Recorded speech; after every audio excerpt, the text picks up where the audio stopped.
pembahasan yang kemarin, yaitu tentang sifat Allah, istiwa. Atau di dalam ayat Al-Qur'an itu dibagi, ayat-ayat Al-Qur'an itu jenisnya dibagi menjadi dua, yaitu ayat muhkamat sama ayat mutasyabihat.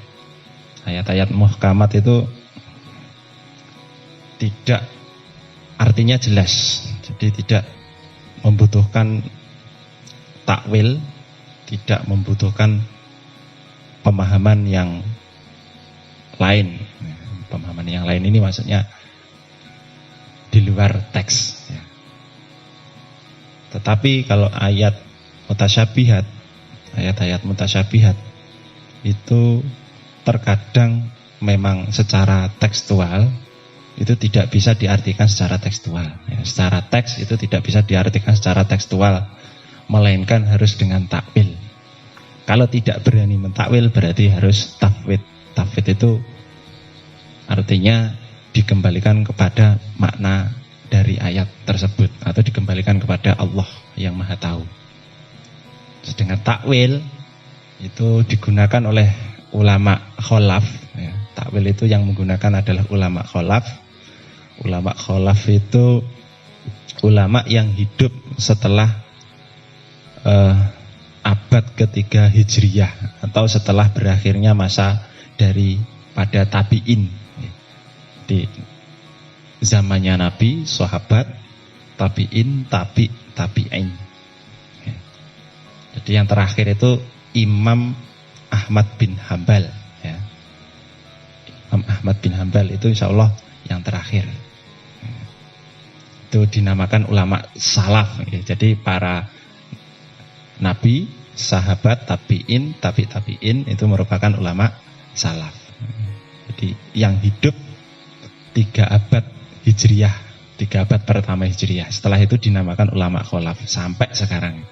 Nah, ulama kholaf ini ketika melihat suatu ayat mutasyabihat, aslinya mereka tafwid, aslinya mereka tafwid, tidak berani aneh-aneh dalam menerjemahkan teks Al-Qur'an tersebut, nas dari Al-Qur'an tersebut. Tetapi karena pada mulai zaman-zaman setelah salaf itu banyak orang-orang Islam, khususnya banyak orang Islam ghulaba alaihil waham. Jadi memang karena manusia itu setiap masa itu pemikirannya terus cenderungnya itu berkembang, pemikirannya kan terus berkembang, Sama halnya seperti masalah muamalah dalam konteks fikih, dalam konteks fikih itu kan terus berkembang. Sama halnya juga dengan keyakinan umat manusia, khususnya umat Islam. Akhirnya para ulama kholaf ini karena ditakutkan pemikiran mereka terkait dengan sifat Allah ini akan nyeleneh karena tasawurnya yang tinggi, penggambaran terhadap sesuatu, pemikiran yang tinggi. Akhirnya ulama kholaf ini berani mentakwil. Ditakwil yang tujuannya itu supaya tidak terjadi tajsim terhadap zat Allah. Tajsim itu penyerupaan, penyerupaan zat Allah dengan zat makhluknya. Dan perlu diketahui para rawuh sedaya bahwa belajar ilmu akidah meskipun itu kurang menarik, tapi hukumnya wajib ain. Saya tegaskan lagi, hukum belajar akidah ala ahli sunnah wal jamaah itu hukumnya wajib ain. Jadi tiap individu dari orang mukmin, muslim, kita semuanya itu wajib belajar akidah ala ahli sunnah wal jamaah, khususnya ala tariqati Abu Hasan Al-As'ari, Imam Abu Hasan Al-As'ari. Asy'ari seperti yang kita pelajari saat ini. Okay. Jadi meskipun kurang menarik, tapi kita wajib belajar. Ya. Karena apa? Karena akidah itu merupakan hal yang sangat fundamental sekali. Ya. Sangat fundamental, sangat urgent sekali. Ya. Karena akidah itu akan berpengaruh terhadap kualitas hidup dari seseorang, khususnya orang Islam yang beriman. Ya. Islam itu kan mempunyai trinitas ya, juga mempunyai trinitas. Yang pertama iman atau sebagai fundamentalnya, kemudian turunan dari iman itu berupa Islam. Islam saja tidak cukup, maka harus dibarengi dengan yang namanya ihsan. Ini trinitas ini harus dijalankan. Ya. Imannya bener, engko otomatis Islamnya bener. Ya. Islam tak ya ora cukup, maka harus dibarengi dengan yang namanya ihsan. Ya. Ketika itu Rasulullah ditanya oleh malaikat Jibril, apa itu ihsan? Mahuwa ihsan? Anta abudallaha ka'annaka tarahu fa illam tarahu fa innahu yarau. Ya. Jadi ihsan di sini maksudnya adalah kamu beribadah dengan khusyuk, ya, betul-betul khusyuk, seakan-akan kamu melihatnya. Ya.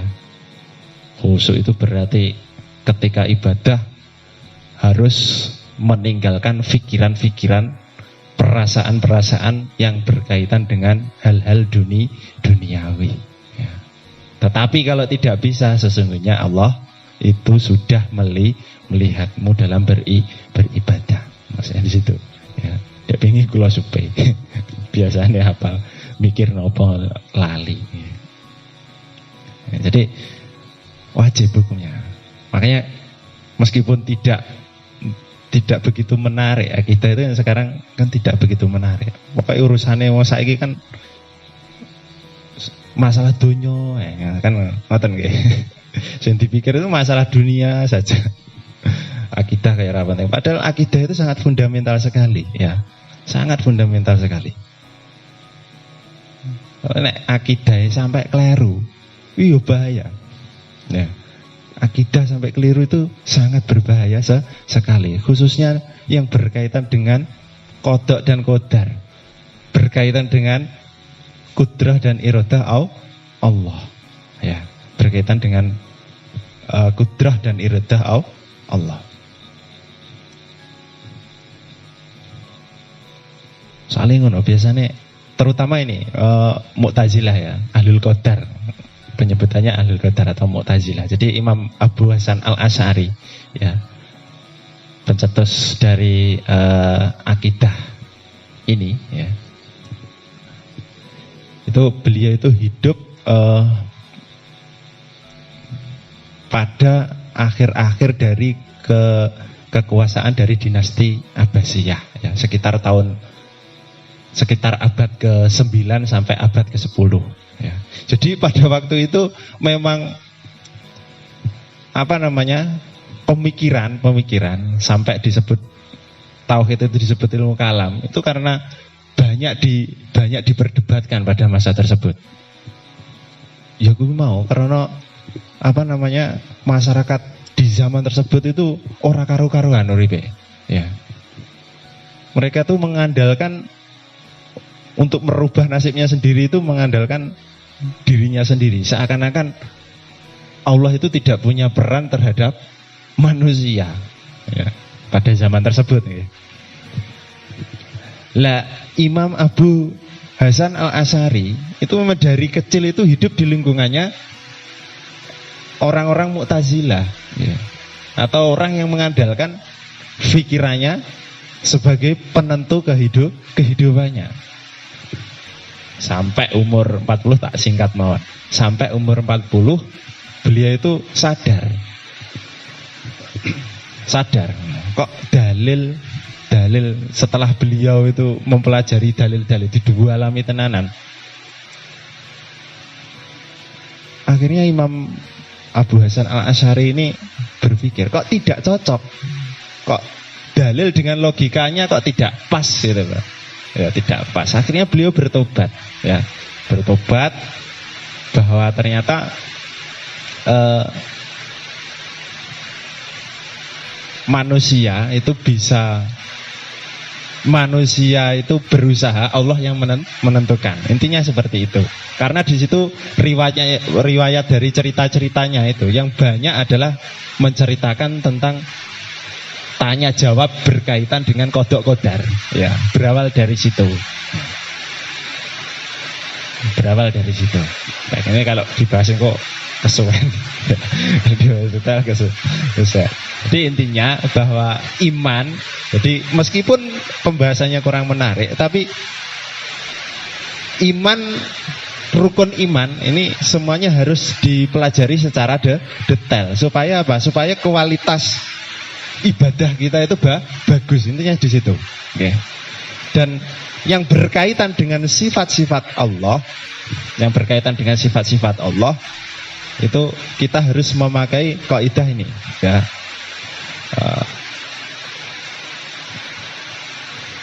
Tafakkaru bi khalqillah wala tafakkaru bi dzatillah, ya. Itu kaidahnya itu.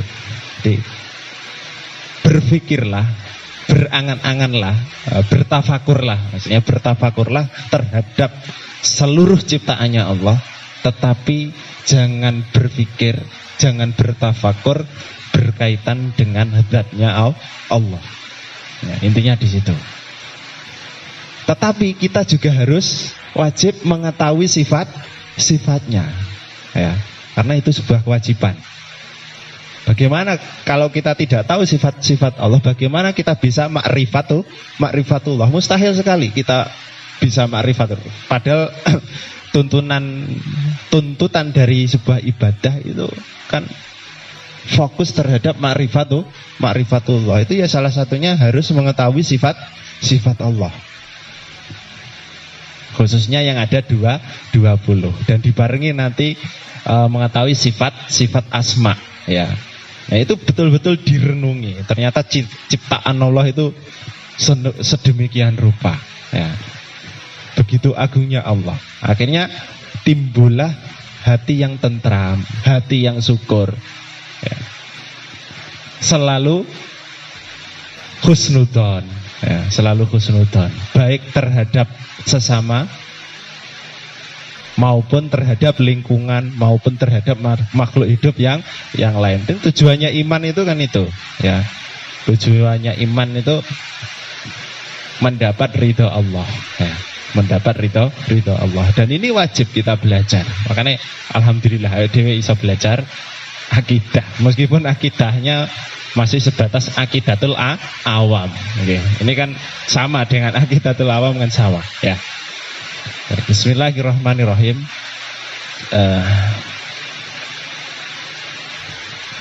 Hal yudafu ilallahi subhanahu yadani au ainun au nahwu dzalik. Apakah bisa menyandarkan kepada Allah Subhanahu wa ta'ala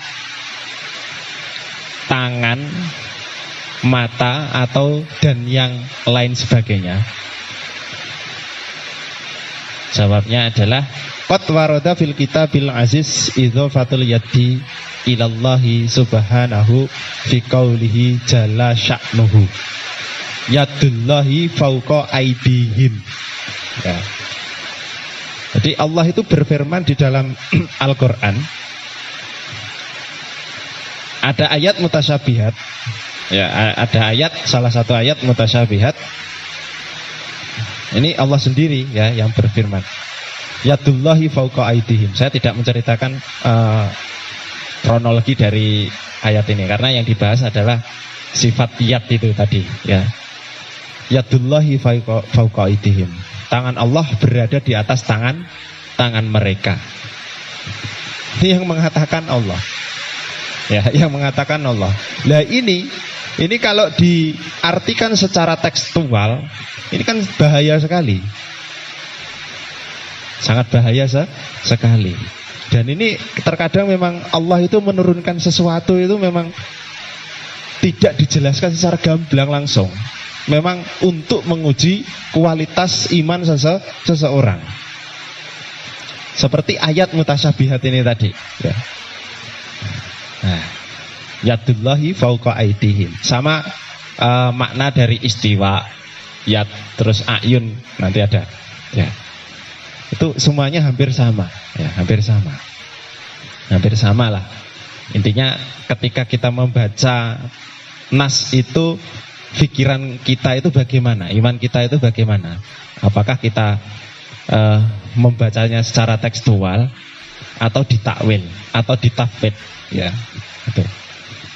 Yadullahi fauqa aidihim.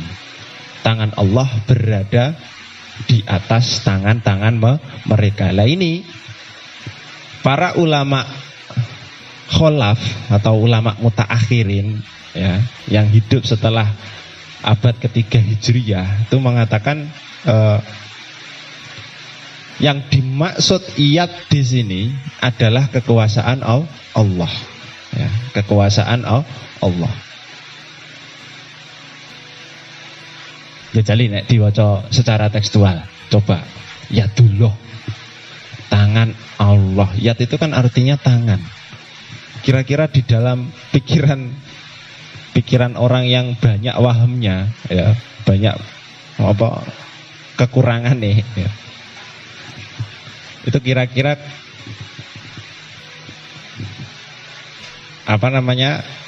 pikirannya mesti terbayang kemana-mana, iya apa enggak? Kalau saya katakan tangan, bayangannya sampean kira-kira apa? Kalau diartikan secara tekstual, ya jenenge tangane yang ngene iki. Karena memang manusia itu, yang diketahui manusia itu bentuk tangan itu ya seperti ini. Enggak enak bentuk tangan itu yang kaya saka, kaya kayu, kaya, kan enggak ada. Ya jenenge bentuk tangan itu yang ini. Berarti kalau sampai diartikan secara tekstual, ya wis ngono kuwi artine, kok aku ngono. Ya kaya dhahiriyah, ya. Faham dhahiriyah itu ya seperti salafi Wahabi itu, ya.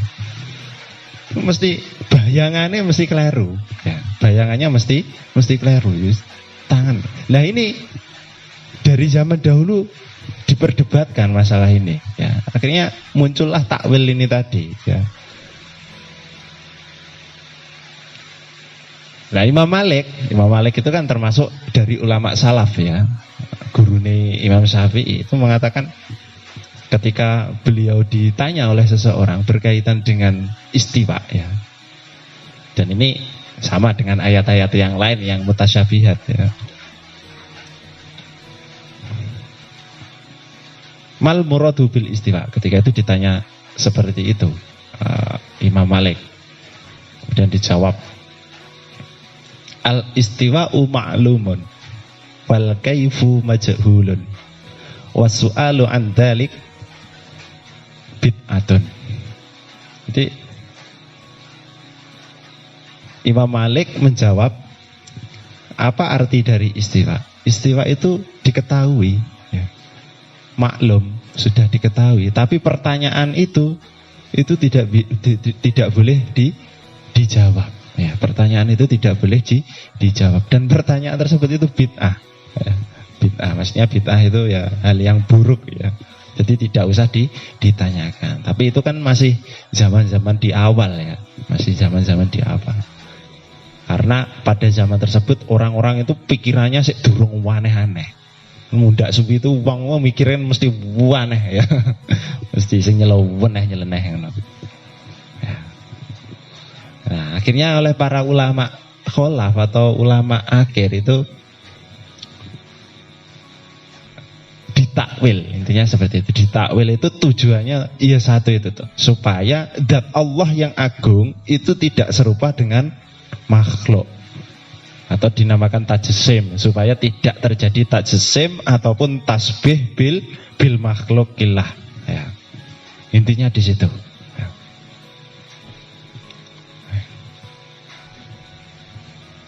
Wal yadaini fi qaulihi wa ma mana'aka antas juda lima khalaqtu bi yadayhi. Ya.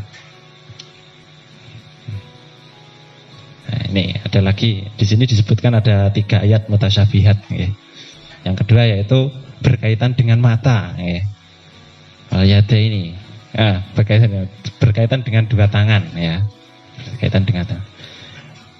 Allah berfirman, "Wa ma mana'aka an tasjuda lima khalaqtu biyadaya."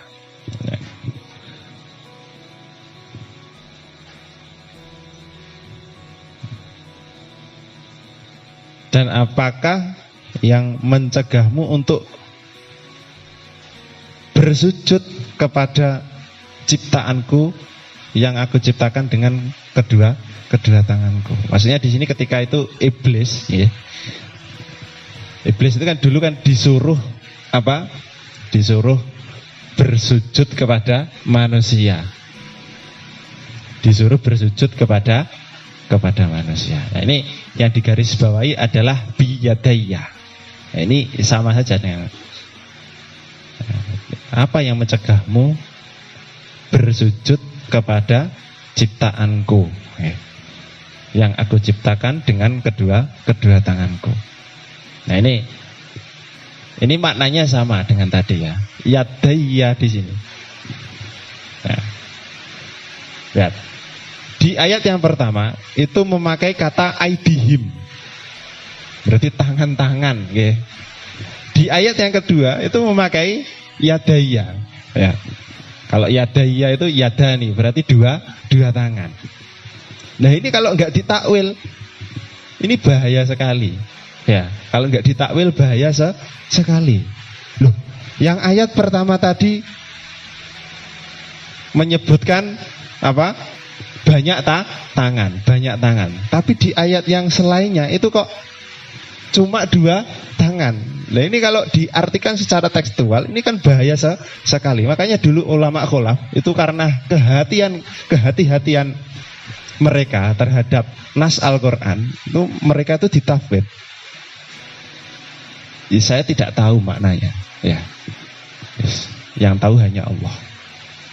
Tidak tahu yang dimaksud tangan di sini bagaimana tidak tahu, yang tahu hanya Allah. Dan ini golongan dohiriyah atau yang mengartikan teks nas Al-Quran secara tekstual itu mengatakan ya Allah itu ya punya tangan.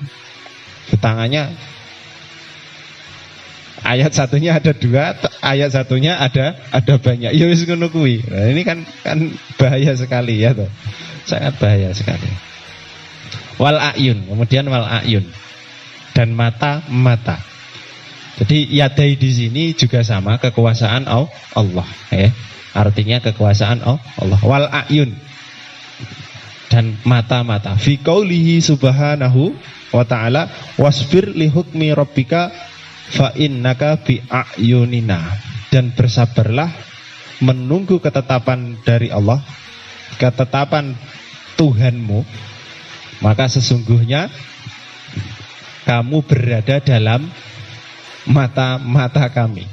Nah, di sini bi'ayunina di sini oleh ulama kholaf ditakwil menjadi bukan mata, ya, tetapi ditakwil menjadi ilmu kami, ya, pengawasan kami.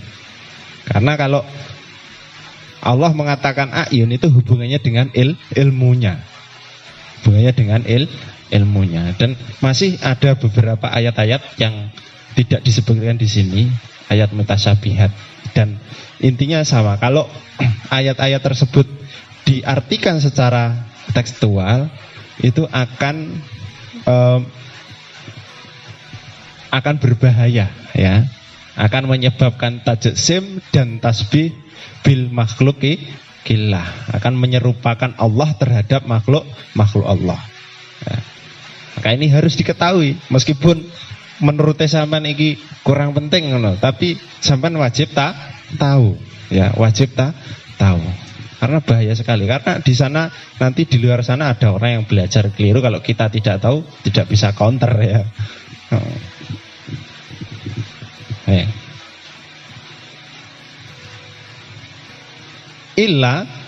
illa annahu la yajuzu ayyudofa ilaihi illa ma'adofa ila nafsihi fi kitabihi al-munazzali au adofahu ilaihi nabiyuhu al-mursalu. Ya.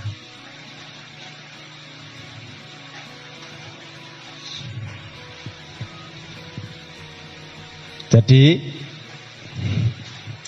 hal-hal semacam itu ya, terutama ayat mutasyabihat ini, ayat-ayat mutasyabihat yang perlu difahami ya, yang perlu difahami dengan takwil, yang mana arti dari nas tersebut itu tidak bisa disandarkan kepada Allah secara tekstual ya, tapi harus dimaknai dengan mengagungkannya, intinya itu. Jadi memaknai ayat-ayat itu tadi, arti dari ayat-ayat itu tadi dengan keagungannya ya.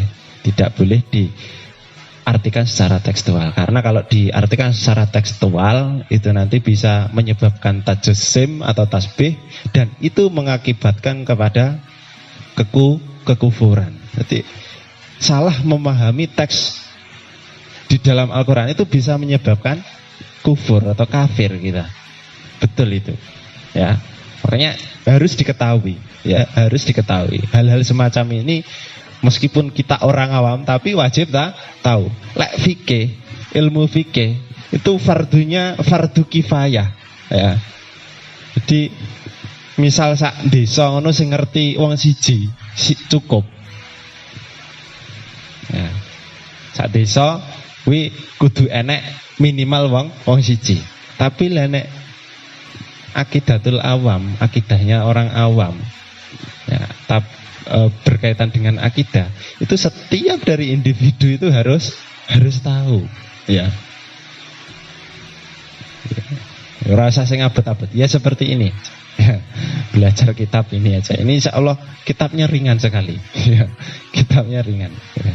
Tidak perlu berpikir kritis ya, tidak perlu berpikir yang kritis, sangat sederhana. Jadi susunan dari kitab ini sangat sederhana sekali, ada pertanyaan, ada jawaban, dan yang berkaitan dengan sifat-sifat Allah itu memang terkadang jawabannya itu memang bukan jawaban. Kayak ini, apa kuwi kitab? Ya kitab. Kan itu bukan jawaban. Ini contoh saja. Nah di sini itu seperti itu, yang berkaitan dengan sifat Allah itu memang tidak boleh diperinci ya, diperinci. Kalau pengen selamat ya tafwid aja udah, nggak usah ditakwil. Terus pokoknya saya ngerti Gusti Allah ya, saya ngerti Gusti Allah. Dan ini juga nanti sifat-sifat Rasul nanti akan dibahas di yang bab selanjutnya ya, sifat-sifat Rasul. Baik, mungkin itu saja yang bisa saya sampaikan. Awal hingga akhir, ada kurang lebihnya mohon maaf. Wallahu a'lam bishawab. Wallahu muwaffiq ila aqwamit thoriq. Wassalamualaikum warahmatullahi wabarakatuh.